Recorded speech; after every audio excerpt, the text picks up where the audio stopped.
अस्सलाम वालेकुम स्टूडेंट्स, आप सब लोगों को खुशामदीद मेरे चैनल बायोलॉजी मेरे साथ में। स्टूडेंट्स, जैसे कि आप सब लोगों को पता है कि हमने हमारा चैप्टर जो कि बायोटेक्नोलॉजी का था, आपकी सिंध टेक्स्ट बुक बोर्ड जाम शुरू का, उसका आज हम हमारा एक अगला टॉपिक कवर करने जा रहे हैं। और उस टॉपिक का नाम बच्चों है रिकॉम्बिनेंट डीएनए टेक्नोलॉजी। बच्चों, जब भी हम बायोटेक्नोलॉजी की फील्ड के ऊपर नज़र डालते हैं तो हमारा सबसे पहला फ़र्ज़ ये होता है कि हमें इस टेक्नोलॉजी को पढ़ना क्या है, फ़र्ज़ है हमारे ऊपर, जिसको हम बोलते हैं रिकॉम्बिनेंट डीएनए टेक्नोलॉजी। बच्चों, ये टेक्नोलॉजी क्यों पढ़ी जाती है, इसमें हम अंडरस्टैंड करते हैं कि इस मेथड के तरीके से हम किस तरीके से क्या कर सकते हैं, जीन की क्लोनिंग कर सकते हैं। क्या कर सकते हैं? जीन की क्लोनिंग कर सकते हैं। अगर बच्चों आपने मेरा ये लेक्चर नहीं देखा तो आप जाके देख सकते हैं, जिसमें मैंने पूरा आपको literal meaning of gene cloning बताई कि वो क्यों की जाती है, क्या मकसद है उसका। तो अगर आपने वो लेक्चर नहीं देखा तो आप जाके प्लेलिस्ट में देख सकते हैं। तो बच्चों, सबसे पहले जब हम इस रिकॉम्बिनेंट डीएनए टेक्नोलॉजी को पढ़ते हैं तो हमें ये पता होता है कि इसमें सीरीज़ ऑफ क्या है, टेक्निक्स हैं, सीरीज़ ऑफ स्टेप्स हैं, जिसको मिला के पूरी की पूरी टेक्निक बनी है। सबसे पहला स्टेप हमारे पास में आ जाता है कि identification and isolation of gene of interest. मुझे आपको पता है कि हमारे पास डीएनए का पूरा क्या है, उसमें बिलियंस ऑफ जीन्स हैं। तो उसमें हमें सबसे पहले आइडेंटिफाई करना है हमें जीन कौन सी चाहिए, और फिर उसको आइडेंटिफाई करने के बाद उसको आइसोलेट करना है। इसी तरीके से बच्चों, हम क्या करते हैं, जो हमारे पास identification of interest of gene हो जाती है, और फिर हम क्या करते हैं, उस जीन को काट के निकालते हैं। क्या करते हैं? इंसर्शन ऑफ जीन करते हैं, gene of interest into the vector. यानी कि अब हमने क्या किया बच्चों, उस जीन को आइसोलेट कर लिया था, और आइसोलेट करने के बाद अब हमने उस जीन को क्या करना है, इंसर्ट करना है उसी जीन को एक वेक्टर के अंदर। वेक्टर कोई भी डीएनए का मॉलिक्यूल हो सकता है, किसी भी होस्ट का, वो भी हम डिटेल में पढ़ेंगे। फिर तीसरे प्रोसेस में बच्चों हमारे पास क्या होता है, इंट्रोडक्शन ऑफ रिकॉम्बिनेंट डीएनए होता है। बच्चों, जो हमने उस पूरे पूरे न्यू मैनिपुलेटेड डीएनए का मॉलिक्यूल बना दिया है, प्लाज्मिड में डालने के बाद अब हमारा क्या फ़र्क बनता है, उस पूरे के पूरे मॉलिक्यूल को एक होस्ट सेल में डाला जाए। अब वो होस्ट सेल कोई बैक्टीरिया भी हो सकता है, कोई यूकेरियोटिक सेल भी हो सकता है। इसी तरीके से बच्चों, जब वो होस्ट सेल में चलेगा तो होस्ट सेल क्या होगा बच्चों, ट्रांसफॉर्म हो जाएगा। तो हमें उस ट्रांसफॉर्म सेल की क्या करनी है बच्चों, सिलेक्शन करनी है। इसके बाद जो हमारे पास लास्ट प्रोसेस होता है इस टेक्नोलॉजी का, जो कि हमें बहुत ज़्यादा अहम होता है, इसके अलावा हमारा कोई काम नहीं है इस पूरी पूरी टेक्नोलॉजी को समझने का, वो होता है प्रोटीन सिंथेसिस। क्योंकि बच्चों, अब हमने क्या किया है, हमने एक रिक्वायर्ड डीएनए मॉलिक्यूल बना लिया है, और उसमें हमारी इंटरेस्ट ऑफ जीन भी डालती है। तो हमें इंटरेस्ट ऑफ जीन क्यों डाली? क्योंकि बच्चों, हमें कोई प्रोडक्ट चाहिए, इंटरेस्ट ऑफ प्रोडक्ट चाहिए। And then interest of product बच्चों is nothing, this is just protein. वो जस्ट एक प्रोटीन होता है जो हमें चाहिए होता है, और उसमें हम क्या करते हैं बच्चों, एक्सप्रेस ऑफ रिकॉम्बिनेंट डीएनए का जीन करवाते हैं, जिससे हमें एक प्रोटीन बनता है। तो वो चाहिए थोड़ी सी इंट्रोडक्शन आपकी रिकॉम्बिनेंट डीएनए के कुछ स्टेप्स की। तो अब उन स्टेप्स को डिटेल में पढ़ने जा रहे हैं कि किस तरीके से स्टेप्स काम करते हैं इस टेक्नोलॉजी के अंदर। तो बच्चों, इधर सबसे पहले हेडिंग आती है हमारे पास, क्या आती है कि techniques of gene cloning bye recombinant DNA technology. इसको कुछ डिस्कशन है, उसको भी हम पढ़ते हैं आपके पैसेज के अंदर। वो कहता है कि we have discussed that recombinant DNA technology is a technique used to manipulate and modify DNA by combining DNA taken from different source। यानी कि हमें क्या करते हैं, एक जीन लेते हैं, और इस जीन को एक डिफरेंट सोर्स से लिया था हमने, सही, और उसको हम क्या करते हैं, एक दूसरे डीएनए में क्या करते थे, कंबाइन कर देते हैं, जिसके नतीजे में एक हमें न्यू मॉलिक्यूल मिल जाता है। This is just the fundamental and basic concept of the recombinant DNA technology. तो बच्चों, क्या होता है, this combination develops a new molecule which was not found in the nature before. जो कि हमारे पास नेचर में कभी भी नहीं पाया जाता, क्योंकि उसको हमने खुद ने ही अपने पास से डिज़ाइन किया है। This new form of DNA is called बच्चों आरडीएनए, या रिकॉम्बिनेंट डीएनए भी कह देते हैं। When this DNA insert in an organism it expresses. जब भी इसको हम किसी ऑर्गेनिज्म के अंदर इस डीएनए को डालते हैं तो वो एक्सप्रेस करता है। It transform the living organism, और फिर उसको क्या कर देता है बच्चों, उस लिविंग ऑर्गेनिज्म को ट्रांसफॉर्म कर देता है। बच्चों, इसकी एग्जाम्पल आती है, हमारे पास एक बैक्टीरिया था। क्या था बच्चों, हमारे पास एक बैक्टीरिया था, जो कि एक हमारे पास क्या होती थी, एक एंटीबायोटिक होती थी, जिसको हम क्या बोलते थे, एम्पिसिलिन कहते हैं। जब भी बच्चों हम ये एम्पिसिलिन इस बैक्टीरिया में डालते थे तो ये बच्चों बैक्टीरिया क्या होता था, ससेप्टिबल होता था, यानी कि ये मर जाया करता था, यानी कि इसकी डेथ हो जाती थी। तो अब हमने क्या किया बच्चों, एक जीन ली, उस जीन को हम क्या कहते हैं, PUC19। तो बच्चों, ये PUC19 जो थी, हमने जीन किस में ट्रांसफ़र कर दी, ई कोलाई में ट्रांसफ़र करी। तो इसका हमें फ़र्क क्या पता चला कि वो क्या हो गई बच्चों, ये जो बैक्टीरिया था ई कोलाई, ये अब क्या हो चुका है, ये ई कोलाई बैक्टीरिया बच्चों रेजिस्टेंट हो चुका है, किससे, इस जीन से, by the addition of this gene in their DNA. जब हमने इसके डीएनए में ये जीन डाली तो अब क्या हो गया बच्चों, ये रेजिस्टेंट हो चुका है। तो बच्चों, this is a benefit of this technology, कि जिस तरीके से हम क्या कर सकते हैं, किसी भी डीएनए के किसी भी ऑर्गेनिज्म के डीएनए को हम क्या कर सकते हैं, मॉडिफाई कर सकते हैं। तो बच्चों, ये था हमारे पास पूरा पूरा मेथड कि किस तरीके से ये टेक्निक काम कर रही है। अब हम एक एक करके सारे स्टेप्स को पढ़ते हैं, जो मैंने आपको ऊपर इंट्रोडक्शन दी थी कि क्या कौन सा स्टेप्स आपकी टेक्नोलॉजी के अंदर काम कर रहा है। बहुत आसानी से मैं इन सारी बातों को आपको बताते हुए जाऊँगा। सबसे पहले आप समझिए कि हमारे पास बच्चों क्या है, एक ये पूरा का पूरा क्या है, डीएनए का डुप्लेक्स है। अब हमें पता है कि इसमें थाउजेंड्स ऑफ क्या है, जीन्स हैं, थाउजेंड्स ऑफ जीन है। बच्चों ये थाउजेंड्स ऑफ जीन को अब हम इनमें से हमें अपनी इंटरेस्ट ऑफ जीन निकालनी है। क्या निकालनी है? इंटरेस्ट ऑफ जीन निकालनी है। तो बच्चों इंटरेस्ट ऑफ जीन के लिए अब हम क्या करते हैं? इंटरेस्ट ऑफ जीन में से हम इन थाउजेंड ऑफ जीन में से हमें इंटरेस्ट ऑफ जीन निकालने के लिए क्या करना पड़ता है बच्चों? अब हमें एक प्रोब को डिज़ाइन करना पड़ता है। बच्चों प्रोब क्या होता है? It's a radio active small fragment of DNA. बच्चों ये क्या होता है? एक शॉर्ट रेडियो एक्टिव फ्रेगमेंट होता है डीएनए का, यानी कि कुछ इसमें क्या होते हैं, वो डीएन न्यूक्लियोटाइड से अटैच होते हैं। मैं इसको आपको बना के दिखाता हूँ। जैसे कि मेरे पास है बच्चों, वही प्रोब है। क्या ये एक प्रोब है? तो बच्चों इस प्रोब के ऊपर जो सीक्वेंस पड़ा है वो सीक्वेंस हमें पता है, और ये सीक्वेंस बिल्कुल एज इट इज़ उसी ही इंटरेस्ट ऑफ जीन का है जो हमें चाहिए, और हमें पता है कि वो जो जीन है उसका हमें सीक्वेंस पहले से पता है। इसी वजह से हमने इन प्रोब को डिज़ाइन करा है। बच्चों ये शॉर्ट होती हैं, स्मॉल होती है, उनके साथ क्या अटैच हुआ होता है बच्चों? एक रेडियो एक्टिव केमिकल अटैच हुआ होता है। जब भी ये इस पूरे के पूरे डीएनए में जहाँ पर भी ये जीन लोकेट होगी, इससे जाके क्या करेगी? अटैच करेगी कुछ इस तरीके से कि बच्चों ये प्रोब है हमारे पास, जैसे ये प्रोब है, और हमें पता चल चुका है कि भाई डीएनए के पूरे मॉलिक्यूल में हमें वो जीन क्या है, मिल चुकी है। तो इस तरीके से ये पूरे के पूरे मॉलिक्यूल में हमें ये प्रोब क्या करेगी बच्चों? जाके उस इंटरेस्ट ऑफ जीन से क्या होगी? अटैच हो गई। और इसके साथ बच्चों एक रेडियो एक्टिव केमिकल भी लगा, जो जो क्या करेगा बच्चों? जब ये अटैच हो जाएगी तो वो क्या करेगा? इंडिकेशन दे देगा कि भाई अब वो क्या हो चुकी है? ये प्रोब अटैच हो चुकी है। जब प्रोब अटैच होगी तो उधर एक सिस्टम होता है जिसको हम फ्लोरोसेंट कहते हैं, जो कि रेडियो एक्टिविटी को एब्जॉर्ब करके हमें कंप्यूटर स्क्रीन पर शो करा देता है कि भाई आपकी हाइब्रिडाइजेशन ऑफ प्रोब हो चुकी है। जब ये प्रोब हाइब्रिडाइज हो जाते हैं, यानी कि जुड़ जाते हैं, तो उधर एक फ्रीक्वेंसी आ जाती है जिसकी वजह से हमें पता लगता है कि ये जो प्रोब हैं ये उधर जाके क्या हो चुके हैं बच्चों?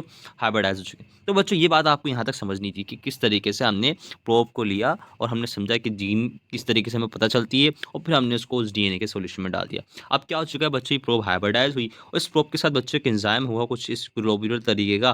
तो बच्चों इस एंजाइम को हम कहते हैं रिस्ट्रिक्शन एंडोन्यूक्लियस एंजाइम, यानी कि ये एंडोन्यूक्लियस एंजाइम। इसका काम क्या होगा बच्चों? इसको क्या कर देना, अब हमने आइडेंटिफाई कर लिया, अब क्या करना है बच्चों? इसको आइसोलेट करना है। आइसोलेट करने के लिए क्या करेंगे बच्चों? इसको हम क्या कर देंगे? कट कर देंगे।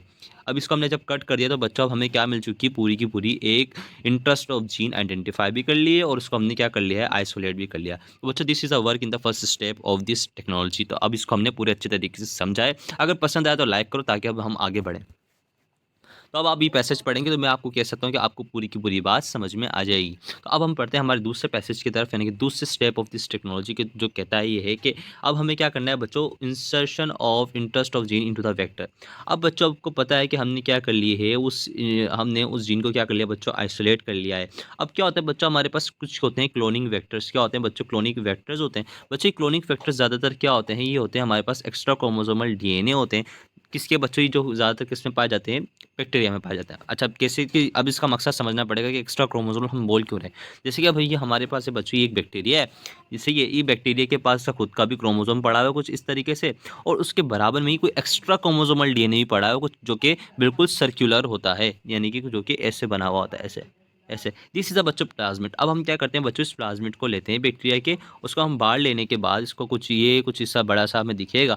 अब हमने इस प्लाज्मिड को जब बच्चों लिया, तो अब हम इसको क्या करेंगे बच्चों? इसके अंदर वो इंटरेस्ट ऑफ जीन जो कि हमने आइसोलेट की थी, वो क्या कर देंगे? इसके अंदर इंसर्ट कर देंगे कुछ इस तरीके से। ये जो जीन थी हमारे पास, ये इसके अंदर इंसर्ट हो जाएगी। तभी इसमें इंसर्ट हो जाएगी तो ये जो आपका पूरा का पूरा जो प्लाज्मिड था बच्चों, ये जैसे कि ये, अब इसमें हमने क्या करा बच्चों? वो आपकी इंसर्ट जो जीन थी जो हमें आइडेंटिफाई थी, वो हमने इसमें ज्वाइन कर दी। तो इधर हमारा जो प्रोसेस था, insertion of gene into the vector has been done. तो अब आप इस पैसेज को पढ़ेंगे तो अब आपको क्या पता चलेगा? पूरा का पूरा प्रोसेस समझ में आएगा। अब आप भले इस पैसेज को भी पढ़ सकते हैं कि कहता है कि the gene of interest is ligated, यानी कि ज्वाइन की जाएगी टू अनदर डीएनए एंटिटी, जो कि हमारे पास क्या होता है? क्लोनिंग वेक्टर होता है। And that cloning vector is usually बच्चों plasmid, a small DNA found in the found extra chromosomal DNA found in bacteria sometimes in yeast. बच्चों ये जो स्मॉल एक्स्ट्रा क्रोमोसोमल डीएनए होता है, ये आपके बैक्टीरिया में भी पाया जाता है और यीस्ट में भी पाया जाता है। The combination of gene and the cloning vector form a new recombinant DNA molecule. बच्चों ये जो हमारे पास न्यू रिकॉम्बिनेंट डीएनए मॉलिक्यूल था, अब ये क्या किया जाएगा बच्चों? इसको इंट्रोडक्शन की जाएगी इनटू द होस्ट सेल, यानी कि अब इसको क्या किया जाएगा बच्चों? इसको अब एक होस्ट सेल के अंदर डाला जाएगा। अब आप जस्ट अज्यूम करें कि मेरे पास बच्चों ये एक बैटरी प्लेट है, ये एक बैटरी प्लेट है। क्या है, पेट्री प्लेट है। इसके अंदर ये सारा लैब के अंदर काम हो रहा होता है, बैक्टीरिया के ऊपर जो भी काम होता है। इसके अंदर बच्चों अब हमने क्या किया, उन प्लाज़्मिड को छोड़ा जो कि हमारे पास क्या हो चुके हैं बच्चों, मॉडिफाइड प्लाज़्मिड है कुछ इस तरीके से, और उनके साथ कुछ इंटरेस्ट की जीन है। बच्चों ये एक मीडियम में पड़े हैं, मीडियम वो सॉल्यूशन, वो केमिकल जिसके अंदर हमने ये सारा काम करना है लैब के अंदर। बच्चों अब हमने क्या किया, वो होस्ट हमारे पास क्या है बच्चों, वो एक बैक्टीरिया है। क्या है, वो एक बैक्टीरिया है। तो अब हम क्या करेंगे बच्चों, इस बैक्टीरिया को अंदर ये इसको क्या करेंगे, इंट्रोड्यूस कर देंगे इस पूरे के पूरे वेक्टर को। अच्छा बच्चों, ये इंट्रोड्यूस ऐसे ही नहीं हो जाएगा। इस मीडियम के अंदर एक मीडियम होता है जिसको हम कहते हैं कैल्शियम क्लोराइड। कैल्शियम क्लोराइड भी हम इधर आपस में इधर इधर मीडियम में डाल देंगे। तो क्या करेगा, जो बैक्टीरिया की जो मेम्ब्रेन होगी उसको क्या करेगा, उसकी परमिएबिलिटी को बढ़ा देगा, जो क्या कर लेगा, जो इजीली ये जो सेल है हमारा होस्ट सेल जो कि बैक्टीरिया है, वो इजीली इसको क्या कर लेगा, टेकअप कर लेगा, यानी कि अंदर ले लेगा। जब बच्चों जब ये अंदर ले लेगा तो हमारा जो तीसरा स्टेप है वो पूरा का पूरा क्या हो जाएगा, कंप्लीट हो जाएगा। अच्छा बच्चों, अब इस पूरी पूरी बात को हम पढ़ते हुए आते हैं। The recombinant DNA molecules transferred into the host cell. अब हमारे पास जो रिकॉम्बिनेंट डीएनए मॉलिक्यूल था बच्चों, उसको हम क्या कर देंगे, ट्रांसफर कर देंगे। एंड दैट प्रोसेस कॉल्ड बच्चों transformation.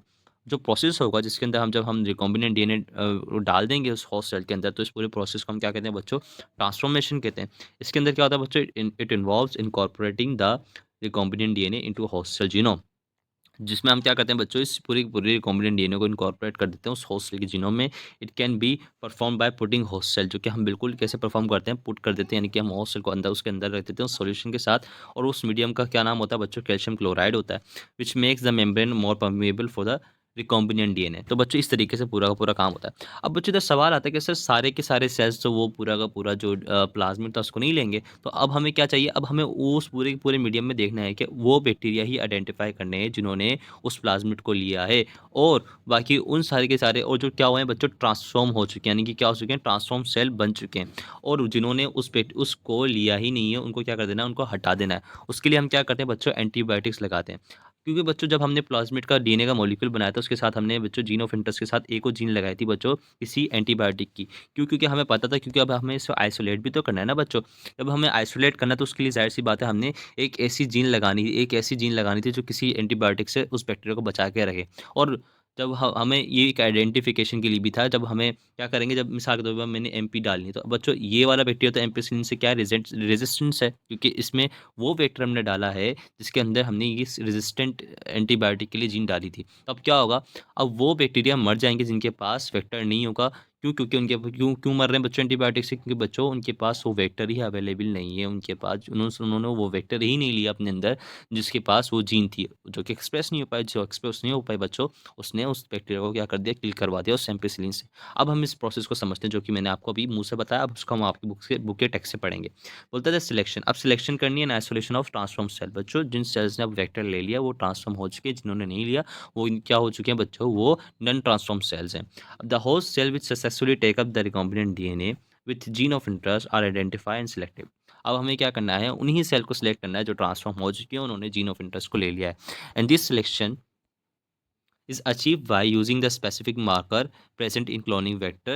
The marker develop resistance in host cell। जो बच्चों जो मार्कर होते हैं वो क्या करते हैं, रेजिस्टेंस प्रोवाइड करते हैं होस्ट सेल को टुवर्ड द सर्टेन एंटीबायोटिक्स, और डेवलप द कलर, और क्या करते हैं बच्चों, कलर भी डेवलप कर लेते हैं, which make the difference between the transform and non transform cell. यानी कि जो क्या करते हैं बच्चों, डिफरेंस कायम कर देते हैं transform and non transform cell के अंदर। ये बात तो बच्चों मुझे उम्मीद है कि आपको पूरे अच्छे तरीके से समझ में आ गई होगी। यहाँ तक जो आपका प्रोसेस था पूरा का पूरा क्लीनी बिल्कुल आसानी से आपको समझ में आया होगा। ये मेरा आपसे, मैं ये आपको कह सकता हूँ कि आपको ये पूरी पूरी बात समझ में आई है। अब इसी तरीके से बच्चों पांचवा स्टेप है, बहुत लास्ट स्टेप है।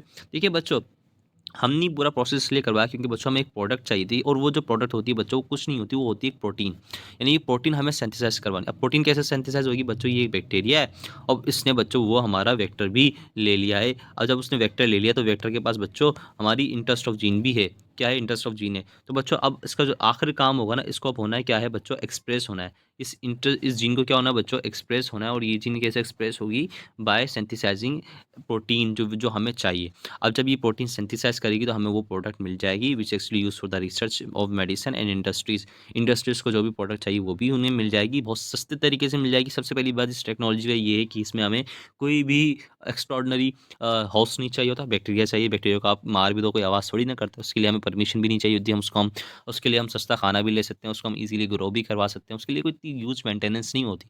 लेकिन अगर हम यही काम बड़े-बड़े ऑर्गेनिज़म्स के ऊपर करते हैं, एल्प्स पे करते हैं, चिंपैंज़ीज़ पे करते हैं, पिग्स पे करते हैं, तो उसके लिए हमें बहुत सारी क्या चाहिए होती है, हमें कानून के एक मराहल से लेना गुज़रना पड़ता है और फिर उसके लिए हमें परमिशन लेनी पड़ती है, which is very difficult and which makes a very big chances of failure of the research. इस वजह से हम ये रिकॉम्बिनेंट डीएनए टेक्नोलॉजी का इस्तेमाल करते हैं आपकी मेडिकल साइंस की रिसर्च के अंदर और इंडस्ट्रीज़ की प्रोडक्शन के अंदर, जो कि हमें प्रोडक्ट चाहिए होते हैं, स्पेशली फार्मास्यूटिकल इंडस्ट्रीज़ के अंदर। तो बच्चों ये पूरा का पूरा प्रोसेस था और पूरी की पूरी भावना हुई थी कि किस तरीके से हम ये पूरा प्रोसेस चला सकते हैं। अब आप ये पूरी की पूरी एग्जाम्पल, ये पूरी पूरी डायग्राम में ले सकते हैं कि किस तरीके से ये हमारे पास ह्यूमन सेल है। ह्यूमन सेल में से हमने जीन ऑफ इंटरेस्ट ली। जीन ऑफ इंटरेस्ट जैसे किसकी थी बच्चों, ग्रोथ हार्मोन की थी। इसमें जब हमने ग्रोथ हार्मोन की जीन क्या ली बच्चों, कट करी, तो बस ये जो ग्रोथ हार्मोन की जीन थी, इसको आइडेंटिफाई करके आइसोलेट किया गया। आइसोलेट करने के बाद उसके साथ-साथ हमने बच्चों एक और काम क्या किया, हमने क्या किया, एक बैक्टीरिया था, उसका प्लाज़्मिड लिया, उसके प्लाज़्मिड को निकाला और फिर उसको भी हमने क्या किया, उसको भी हमने कट किया। उसको हमने कट करने के बाद दोनों की इंसर्शन, फिर हमने क्या किया बच्चों, इंसर्शन का काम किया। क्या किया, इंसर्शन का। हमने इसको इंसर्ट किया प्लाज़्मिड के अंदर, तो हमारे पास क्या बन गया बच्चों, एक रिकॉम्बिनेंट डीएनए बन गया, जिसके पास जो थी gene for the human growth hormone भी थी। अब हमने क्या किया बच्चों, इस gene of human growth hormone को किसके साथ अटैच कर दिया बच्चों, एक बैक्टीरियल सेल के साथ, which containing the gene of growth hormone. और इनडायरेक्टली बैक्टीरिया क्या बना के देगा, अब हमें ग्रोथ हार्मोन बना के देगा। क्या बना के देगा, ग्रोथ हार्मोन। और आपको पता है ग्रोथ हार्मोन पहले के दौर में बनाना कितना ज़्यादा मुश्किल था, and which is a very expensive product for the industrial and for the pharmaceutical company. तो इस तरीके से हम ग्रोथ हार्मोन, इंसुलिन, विटामिन्स बनाते हैं by the less cost of the production and. तो बच्चों इस तरीके से पूरा पूरा काम चल रहा है आपका इंडस्ट्रीज के अंदर by the help of your biotechnology. तो बच्चों अगर आपको टॉपिक इंटरेस्टिंग लगा, मज़ा आया पढ़ने में, तो भाई लाइक कर दो, अपने दोस्तों के साथ शेयर कर दो, ताकि हम आपके लिए इसी तरीके के और भी लेक्चर बनाएं। तब तक के लिए खुदा हाफिज़, हम आपसे मिलते हैं हमारे अगले लेक्चर में। तो पढ़ते रहिए, मोटिवेट रहिए। अल्लाह हाफिज़।